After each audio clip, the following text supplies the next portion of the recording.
दोस्तों नमस्कार। आप देख रहे हैं बहुजन शक्ति बिहार और आपका साथी मैं हूं शिव कुमार। साथियों, आज बिहार के राजधानी पटना गर्दनी बाग में आप जो जनसलाब देख रहे हैं वह किन्हीं और का नहीं बल्कि बिहार की शिक्षक की है। बिहार की शिक्षक आज सड़क पर क्यों? कहीं न कहीं सरकार की बहुत बड़ी नाकामी है। शिक्षक का अपना अधिकार की ज़रूरत है और अपनी अधिकार की मांग के लिए सरकार से निवेदन करने के लिए पटना के गर्दनी बाग में आज एकत्रित हो रहे हैं। और एकत्रित इसलिए हो रहे हैं क्योंकि उन्हें राज्य स्तरीय दर्जा की मांग है।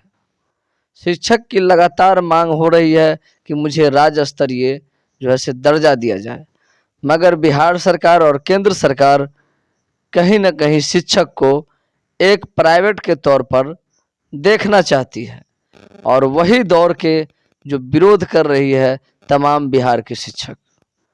दूसरी तरफ शिक्षक से मेरा निवेदन है कि शिक्षा की महत्व को नहीं कम करें। शिक्षा की महत्व अगर कम करने वाले हैं तो सबसे ज़्यादा शिक्षा की महत्व करने में दोषी शिक्षक है। एक शिक्षक अपने आप को कहते हैं कि मैं एक शिक्षक हूँ, मगर अपने बच्चे को प्राइवेट स्कूल में पढ़ाते हैं। अब जब एक शिक्षक का बेटा ही अगर प्राइवेट स्कूल में पढ़े तो फिर उस सरकारी शिक्षक से क्या उम्मीद रखा जाए समाज की बच्चे का? क्या समाज के बच्चे भरोसा रखेंगे उन शिक्षक पर? क्या भरोसा रखेंगे उन समाज के लोग? समाज के लोगों का यही मानसिकता होता है कि जब मास्टर साहब का बेटा प्राइवेट में पढ़ता है तो फिर सरकारी विद्यालय में पढ़ाई कम होता होगा, या मास्टर साहब कुछ जानते नहीं होंगे, या मास्टर साहब समाज के बच्चे को पढ़ाना नहीं चाहते हैं। इसी मानसिकता से आज प्राइवेट स्कूल का लगातार बढ़ता हुआ बिल्डिंग दिख रहा है और जितने भी जो शिक्षक हैं उसमें से 90% शिक्षक का जो बच्चे हैं वह प्राइवेट स्कूल में पढ़ते हैं। और प्राइवेट स्कूल में पढ़ने का कारण है कि समाज की जो शिक्षा व्यवस्था है, विद्यालय का जो शिक्षा व्यवस्था है, उस शिक्षा व्यवस्था का महत्व कम चुका है और विद्यालय में बच्चों की उपस्थिति कम होती है। दूसरी तरफ सरकार का जो सोच है कि शिक्षा व्यवस्था को समाप्त किया जाए, तो वह एक बार समाप्त नहीं करेंगे, वह धीरे धीरे समाप्त करेंगे। और धीरे धीरे समाप्त के बाद आपको मैं बताना चाहूँगा जो नई शिक्षा नीति है वह 2024 के बाद आपको दिखाई पड़ेगा। सरकारी विद्यालय में 600 रुपये बच्चों को फीस देना पड़ेगा।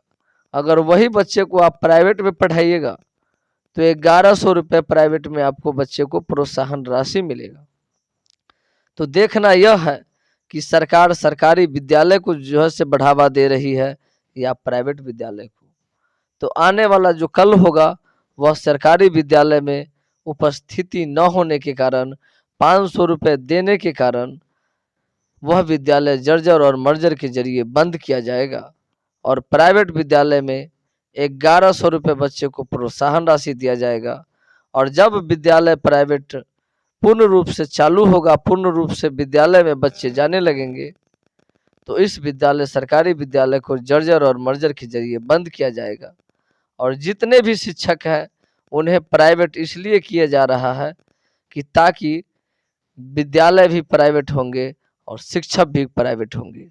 मैं निवेदन करना चाहता हूं तमाम शिक्षक से कि आप भी अपने बच्चे को सरकारी विद्यालय में ही पढ़ाएं और शिक्षा की महत्व को बढ़ाएं।